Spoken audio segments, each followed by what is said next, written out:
Bismillahirrahmanirrahim. Hello, dear students. I hope that you are all fine with your kith and kin.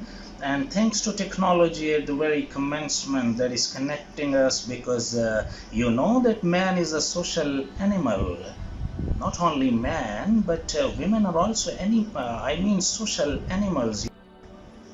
I welcome you to the success point. Yes, the success point. The series of videos would lead you for a better life and afterlife. Yes, the success point. And you know that success is not an event that will happen accidentally. Success is an attitude. You have to develop an attitude for success. So we will be talking about success here in this life and afterlife in these sessions, in the series of videos. But this series of video is categorically and specifically meant for BS students and MA English students, the students who have done their masters in English or have done their BS in English or are doing their masters in English or BS in English. These videos are set for those students specifically. Okay then, let me start with a real life example of myself. Dear students, after my masters I went for PPSC exams, surely, and consequently for interview as well. So I was asked the first question by the worthy interview. What was that question? Very simple question. Question was, define literature. And my confidence was boosted as I have said. Yes, I knew the definition. The same crammed, incomplete definition. And I said abruptly that, sir, literature is expression of life. He paused and smiled and asked, okay, what is life, young man? And it was a very heavy question for a young brain. What was my reaction? I said, sir, so sorry sir. That was my first reaction, and that was my first interview, first question, first reaction after that confidence. So to avoid such kind of embarrassments and confusions, you must be very clear about the things that you are going to do, that you are going to express, that you are going to present before the interview. So this series of videos would really help you in your exams, in your interviews of PPSC, and if your specialization is literature, then in your CSS as well. And if you are going to take your exams in subject specialization like that, these series of videos would be very helpful for you to develop an attitude for success. I hope that you would enjoy and like this series of videos. Thank you so much. Let's start the first lesson. This lecture is comprised of some animations and some annotations and some audio, obviously, but the next lessons would be in video. I would try to upload them in video form.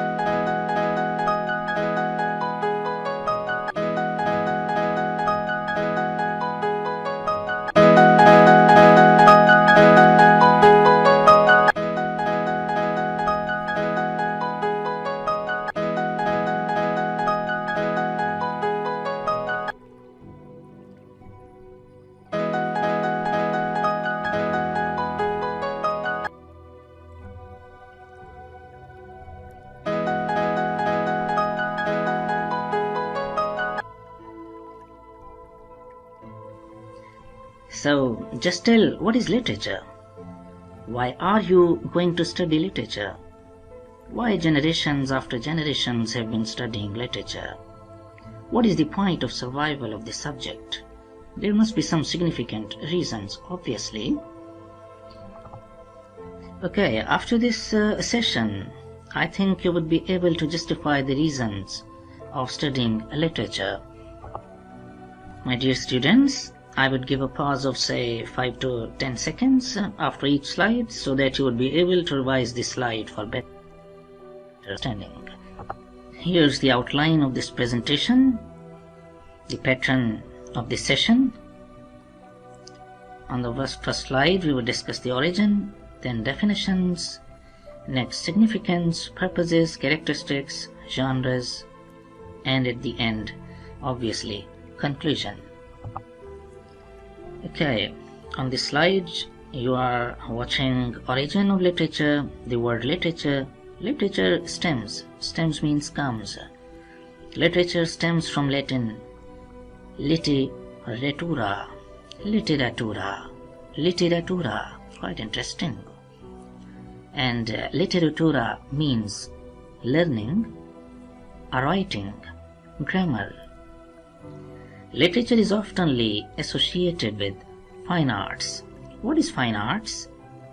That's music, dance, painting, sculpting, architecture, drawing, etc., etc.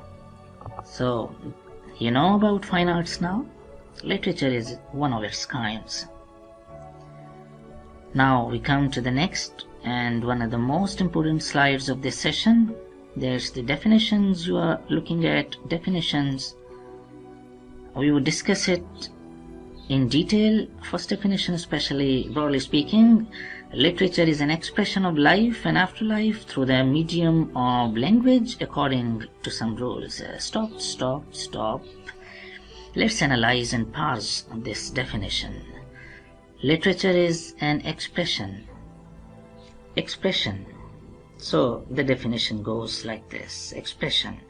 Let's discuss expression. Expression means to share your feelings with others. Homo sapiens, men, and even women are social animals. Man is a social animal. So he wants expressions of his innermost feelings. Otherwise he may go psychotic, neurosis, etc. So literature is an expression of what? Of life. Expression of life. Okay. Tell me, what is life? What is life? Think. Okay. Think more. What is life? Life is made up of our activities. Very simple. Life is made up of our activities. If there are positive activities, the life is positive, or vice versa. So life is a series of events. But this is a definition for a layman. For a literary person like you, life is a reaction, response to the happenings in the world. Life is a reaction to the happenings around you in the world.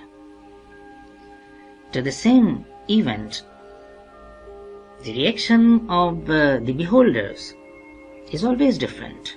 Similarly, every writer writes about the events in the outer world according to his point of view. And this expression must be in words. Although the feelings or reactions can be expressed through other forms like music, painting, etc. But that is not literature. That is fine arts, sure, but not literature. So, the third condition is language. Literature is an expression, 1. Of what? Of life. 2. Through the medium of language, through the medium of words. 3. And according to some rules. Now you also express your feelings to a friend, and all three conditions are fulfilled. If you are expressing your feelings, emotions to some friend, then it is an expression of life, activities, through the medium of language. But that's not literature, because that conversation is not bound to some rules. So literature follows some set rules. So we see that if you are going to write some poem, play, novel, short story, etc., then you have to follow some set rules. So here we go. That is the first definition that you have studied, and here's the second definition. The 11th edition of Merriam-Webster's Collegiate Dictionary considers literature to be writings having excellence of form. Means that every piece of literature has some excellent form, excellent style, way of expression, and expressing ideas of permanent or universal interest. Permanent or universal interest. What does it mean? Dear students, permanent means that literature is not time-bound, and universal means that it is not space-bound as well. So let's take an example of Hamlet, one of the greatest plays ever written. So Hamlet is still interesting for us after 4 centuries, and it is not a story about Pakistan. So it's interesting even in Pakistan as well. So literature knows no boundaries, no geographical boundaries, and it is why it is permanent after 4 centuries. It is time tested. So these are 2 qualities that are mentioned here, that it is not time bound and it is not space bound. It is of universal interest as well.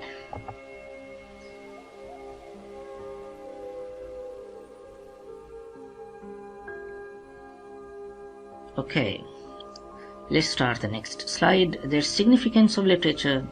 What's the importance? Studying literature helps you to get insight into culture, human nature, languages, and communication, and gives you better interpersonal skills and soft skills. So it means that in all these areas, literature is important.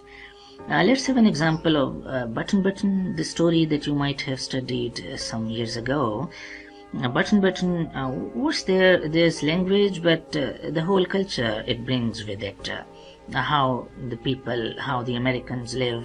What's the relationship between a wife? What kind of relationship between Norma and Arthur is there? What kind of discussion is there? And when Steward comes, how Steward takes off his hat. So it's a whole culture that tells something about culture as well. So our communication gets better when we study English literature. It also tells about interpersonal skills and soft skills of life. So the things that can influence human behavior also affect literature.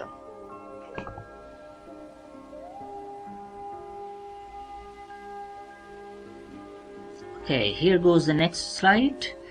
Purposes of literature. Why we should study literature? What are its purposes? What is its importance? We have read, and now purposes of literature. Number 1, pleasure or art for art's sake. Pure literature.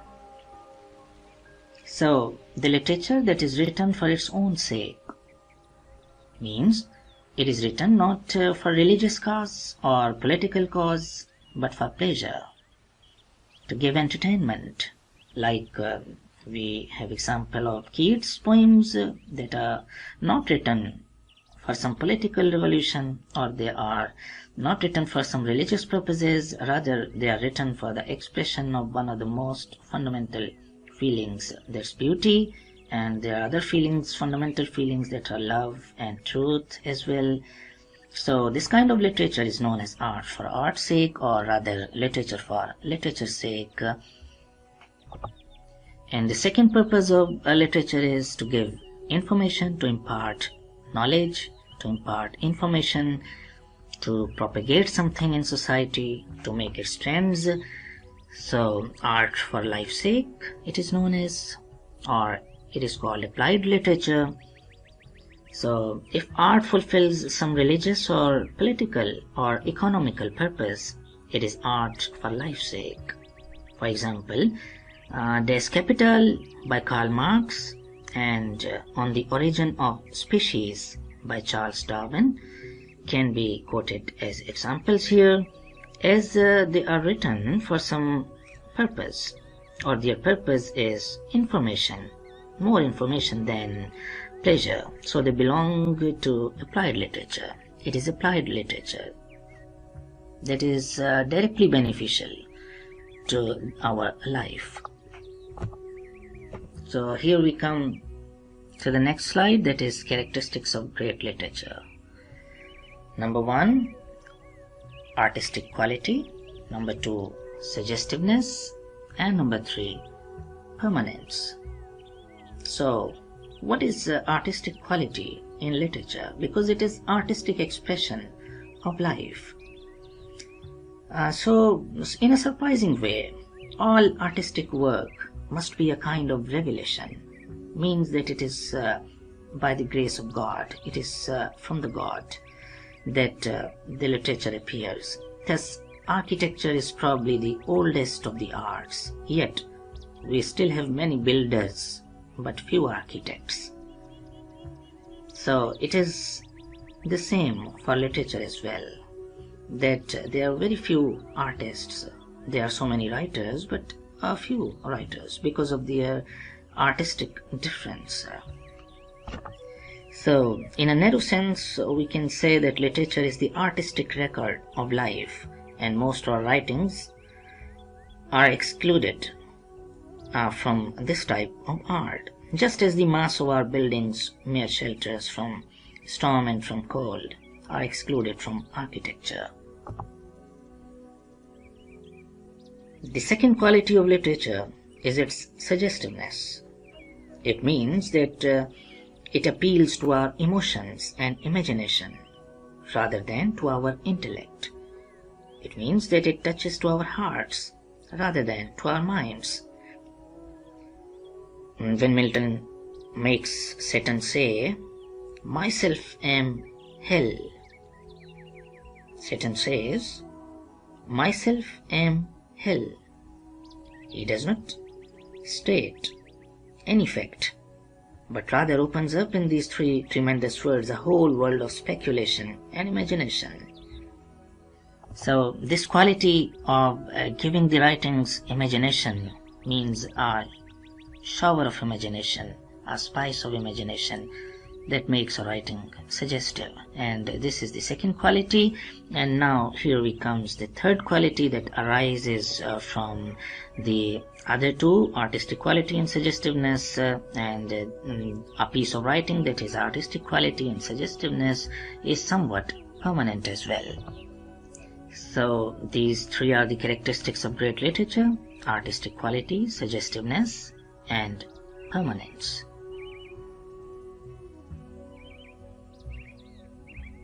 Now we come to the next slide, that is genres of literature. Means types of literature, kinds of literature. Genre means a type of literature characterized by a specific content and style. For example, literature has four main genres: poetry, drama, fiction, and non-fiction.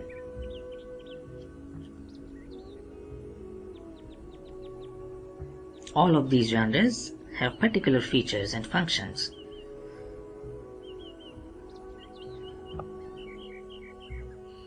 Here comes our last slide, that is conclusion. Hence we observe that literature is an all-pervasive term. We find it all around us, in all our activities, that are beautiful and true. Any piece of writing that reflects beauty and truth from our life is literature. So the most important quality of literature is its aesthetics. Aesthetic means beauty and truth. Beauty and truth are same, because a thing that is not true cannot be beautiful. A beautiful thing is always true. A false thing is never beautiful. So these are the two sides of the same coin, beauty and truth. So these are the most important qualities of literature, beauty and truth. So that's all from my side, students. I wish you best luck, and thank you, and stay happy.